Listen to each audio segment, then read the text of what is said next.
jangan ganggu pemilik tubuh ini. Saya belum bisa percaya.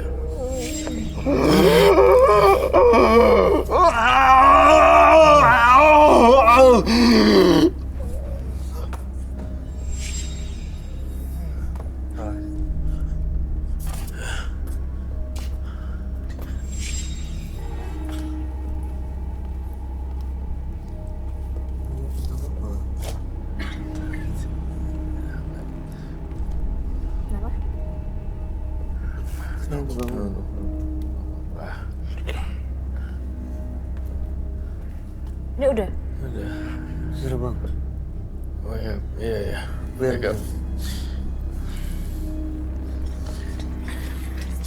Ini kursinya yang ini nih.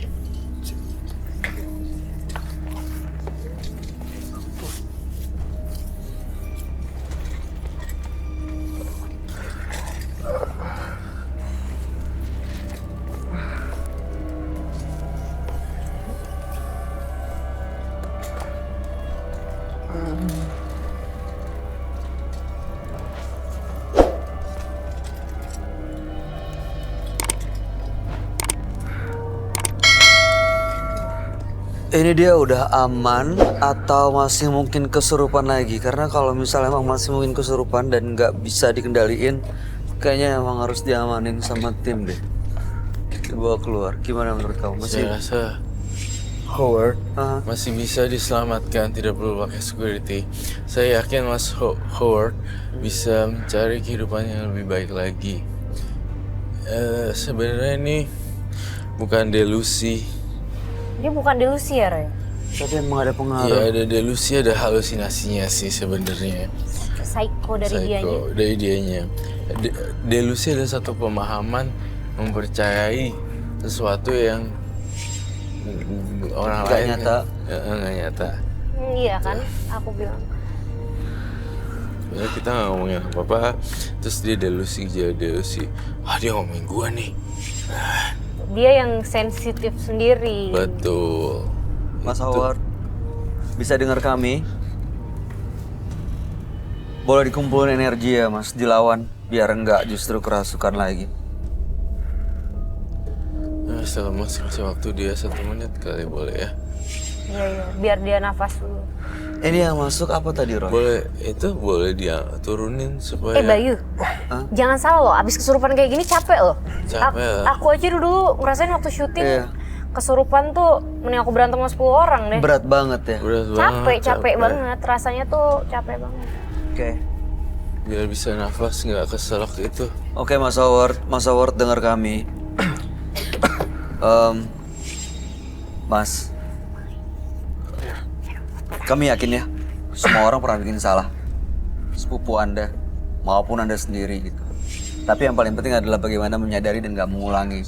Mudah-mudahan setelah malam hari ini, Mas Howard datang ke Menembus Mata Batin, benar-benar bisa membuat memang penyesalannya itu semakin nyata, dan supaya tidak diganggu lagi oleh makhluk-makhluk yang biasa mengganggu. Ya. Dan tadi udah ada yang masuk dalam diri Mas Howard sendiri, tapi udah diusir.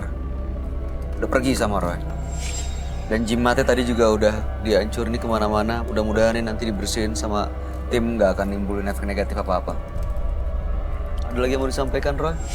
Bayu, Iya. mungkin kalau dari aku boleh sedikit kasih masukan ya. Silahkan. Buat kamu kalau ada bisikan-bisikan kayak gitu dilawan aja. Jangan diikutin gitu. Kayak misalkan bisikan apa, itu lawan. Oh enggak, itu perasaan gue aja. Jadi jangan terlalu diikutin, karena menurut aku semakin dia ikutin, ya itu akan semakin kuat, jadi ya? makin kuat. Oke. Itu kan sama aja kayak bisikan setan. Semakin kamu ikutin, setannya semakin seneng. Ada Anila Sur mau Gak disampaikan? ada sih, sama seperti dia juga sama seperti energi saya habis. Capek ya, baik. sobatin. Mas Howard, kami harap yang terbaik buat Anda. Mudah-mudahan kedepannya jauh lebih baik. Dan jangan pernah menggunakan dan berpikir untuk menggunakan santet lagi. Apalagi berpikir untuk bunuh diri. Anda boleh meninggalkan studio, selamat malam.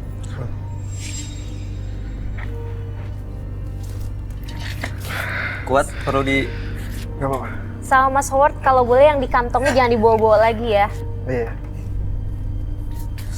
Jangan membalas kejahatan dengan kejahatan. Karena dendam terbaik adalah menjadikan diri Anda lebih baik. Berikutnya akan hadir seorang pria yang mengaku memelihara banyak makhluk halus. Malam hari ini kami akan panggil dia dengan nama samaran. Kami persilakan Jamil.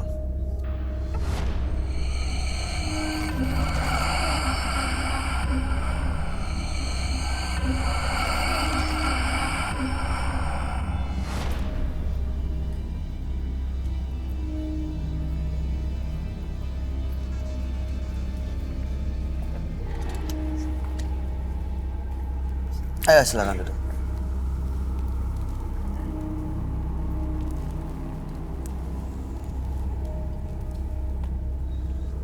Selamat malam Mas Jamil. Malam. Apa yang mau Anda ceritakan pada kami? Jadi gini, belakangan ini saya memang mencintai dunia spiritual.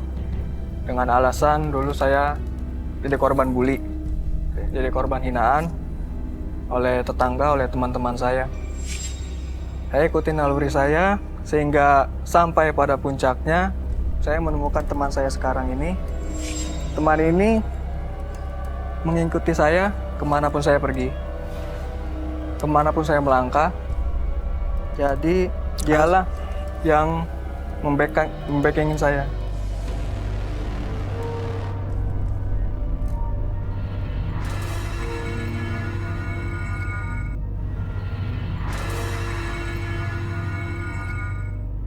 Saya ikutin naluri saya sehingga sampai pada puncaknya saya menemukan teman saya sekarang ini.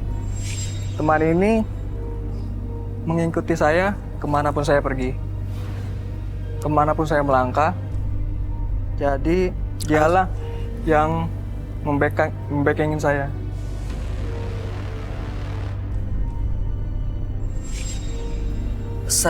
Kamu ngelihatnya apa ini? Kayu atau Kayak spons gitu nggak sih? spons? Iya. Kamu temenan sama benda ini? Ya, Dari benda ini ada makhluk astralnya yang menemani. ya. Yang Mas saya Jamil. yakini, ya. Oke baik, tujuan datang ke menembus mata batin untuk apa Mas? Di sini terutama untuk orang-orang yang dulu yang pernah saya lampiaskan emosi saya mohon maaf. Di sini juga saya ingin konsultasi kepada mungkin Roy Kiyoshi, sekiranya bisa membantu saya melepaskan dari jeratan makhluk ini. Oke. Waktu Anda emosi ya, kamu emosi gitu. Apa yang terjadi dengan para korban atau orang-orang yang menjadi tempat pelampiasan? Ngamuk. Ya, bisa dibilang seperti itu. Dan mereka kondisinya sampai seperti apa? Bahkan ada yang sampai sekarat. Karena bantuan makhluk-makhluk. Ya, Sekarat, sorry Bayu mau tanya. Silakan. Sekarat tapi nggak meninggal. hampir meninggal karena dia entah dirasuki oleh teman saya ini, loncat dari Hampir. jurang. Tapi nggak meninggal. Nggak kritis Loncat dari tapi bisa jurang. diselamatkan. Kalau boleh saya tanya, boleh baik lagi. Tadi katanya di daerah Jawa Barat ya. Boleh tahu persisnya nih, Bang? Saya tidak bisa menyebutkan Daerah wilayahnya. gunung-gunung gitu ya. Heeh. Daerah-daerah. Kamu tahu ya?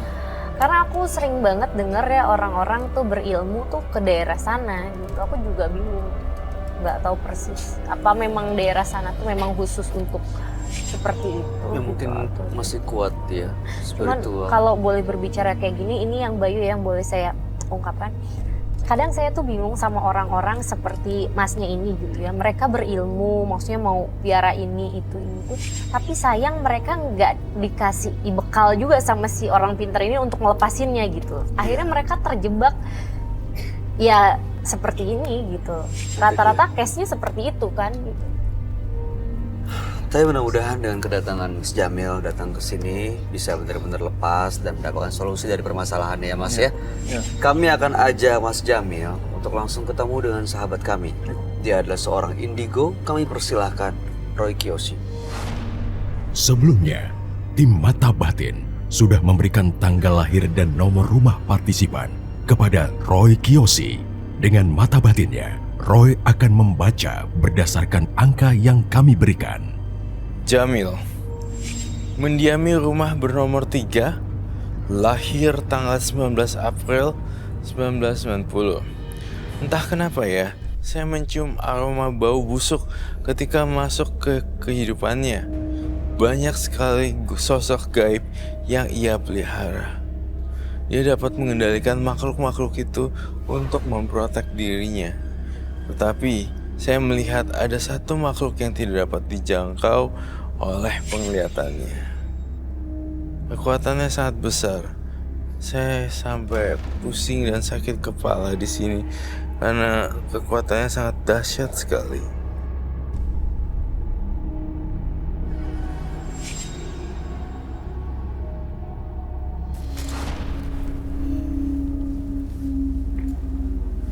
Selamat malam.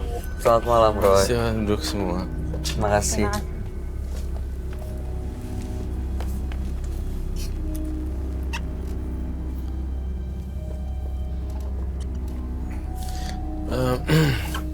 Mas Jamil lahir tanggal 19 bulan 4 1990. Ya. Nomor rumahnya 3. Ya. Mas Jamil berteman dengan benda ini, dan benda ini mengandung makhluk-makhluk astral di belakangnya dan sering menjadi backing saat ingin mencapai tujuannya. Ya. Termasuk bahkan mencelakai orang lain ya. Dan malam hari ini ingin terlepas dari ikatan dengan teman-temannya karena memang mengganggu. Gitu. Gimana Roy? Yang kamu lihat saya nggak tahu deh. Ini dia bawa ini dari tadi, dari pertama kali masuk. Dari pertama kali masuk sudah bawa itu. Iya. Wow. Jadi katanya dia berteman dengan ini karena dulu sebelumnya sering dibully. Semenjak pakai itu tidak dibully lagi. Tidak ada yang bully karena merasa takut. Bisa jadi karena mereka celaka dahulu. Saya ingin membahas masalah bully dan dibully. Ketika orang dibully, harusnya introspeksi diri apa yang harus dilakukan. Kedua, ketika dibully, jangan malah cari yang aneh-aneh. Justru explore diri kita yang punya kemampuan untuk kita keluarin supaya kita nggak dibully. Ya. Kita kan setiap orang punya otak nih yang bisa kita gunain. Gimana ya cara supaya nggak dibully gitu. Memang sedikit kesal, mungkin dari zaman sekolah dulu. Ya boleh dibilang saya orangnya culun dulu. Culun. Anak kutu buku. Tapi entah kenapa saya selalu jadi target bully. Jadi setahun 2 tahun saya nahan rasa dendam saya, nahan rasa kesal saya. Akhirnya saya memutuskan untuk ngikutin naluri saya. Yaitu Pergi ke gunung-gunung. Oh, jadi sering untuk mencari-cari ilmu hitam Tanpa guru. Tanpa guru? Otodidak gitu, belajar sendiri? Ya. Itu kalau ke gunung belajarnya seperti apa ya? Kan nggak ada guru. Ikutin batinnya saja. Apa yang dilakuin? Tapa, semedi, ya, makan. Apapun yang ada di gunung? Iya. Apa tuh yang dimakan? Ya setemunya saya aja. Misalnya? Tumbuh-tumbuhan, rumput juga saya makan. Hewan juga? Ya. Hewan mentah juga saya makan. Ini kamu ngelihat ada apa, Roy, di sini, Roy? Nggak tahu, di benda ini katanya ada makhluk astral disebut sebagai ikatan antara dia dengan makhluk astral. Dia berteman dengan ini. Saya melihat sebuah patung. Ada apa? Saya melihat sebuah patung di situ. Tapi saya nggak tahu apaan. Patungnya. Dalamnya? Iya. Hewan. Boleh dikatakan begitu. Patung hewan. Itu informasi yang saya dapat. Dari situ? Iya. Oke. Terus di belakangnya makhluk astral seperti apa, Roy, yang menjadi backingnya? Siluman-siluman yang aneh-aneh sih, Siluman yang didapat dari gunung-gunung itu? Iya. Tapi kita harus belajar realistis juga ya. Kita hidup bukan depending on the bukan tergantung juga dengan hal-hal kayak gitu. Ya. Mas Jamil kan masih muda, apply kerja kayak taksi online atau apa segala macam itu ngasilin duit. Iya. Di sisi lain ini sebagai hobi ya apa-apa, cuma jangan menghobinya kan memuja kemudian finansial nggak ada, sayang loh. Ya intinya kan selama ini sering ke gunung cari ilmu, belajar ini itu, padahal di sisi lain ada kesempatan yang terbuka lebar. Banyak pekerjaan-pekerjaan yang jauh lebih baik dibandingkan malah mengumpulkan ilmu-ilmu ini yang akhirnya malah makhluk-makhluk astral itu jadi apa ya? Jadi nempel gitu, ngikutin. Ya mungkin dari landasan kekecewaan saya. Oke. Karena kecewa ya awalnya ya, jadi ingin Jadi mendapatkan. ada hasrat ingin balas dendam. Oke. Pernah saya dulu sampai kaki saya patah karena dipukul pakai balok. Tuh, perhatian ya saya dengarnya. Patah. Kaki saya ditusuk-tusuk pakai pulpen. Waktu masih SD. SMA. Dia nggak tahu entah kenapa mereka ngelakuin itu ke saya. Apa karena saya kutu buku, apa jadi sasaran empuk buat mereka. Jadi Anda mencari ilmu hitam ini supaya mendapatkan apa? Dihargai, dihormati, Selain orang mendapatkan lain, dipandang orang lain. Selain mendapatkan kewibawaan, saya juga butuh pelindung. Supaya nggak dibully lagi. Ya. Bayu mungkin jadi awalnya tingkat percaya dirinya dia sangat kurang. Iya, karena memang lingkungan. Iya. Kan? Kamu pernah ketemu nggak sih sama orang yang sering dibully secara psikologis? Iya, tapi kan di sekolah memang pada umumnya kayak zaman aku sekolah juga pasti yang dibully itu yang seperti dia bilang, yang culun, yang kutu buku gitu kan, pasti sama anak-anak nakal kan ya gitu. Punya teman yang dibully? Aku dulu soalnya korban bully juga di sekolah. Tapi bisa hasilnya sekarang Ya, berbeda nah apa itu yang balik kamu lagi lakuin? lingkungan yang kamu bilang tadi. Tergantung bagaimana mindset kita. Kita kan kalau aku mengalihkannya ke hal yang positif, di mana one day gue harus ngebuktiin ke orang yang bully-bully gue itu ya bisa memandang beda dengan prestasi. Dengan prestasi. Artinya ya ya buktinya ya orang-orang yang ngebully itu ya sekarang ya mereka bisa at least ya jadi. Nah mungkin ini caranya yang salah.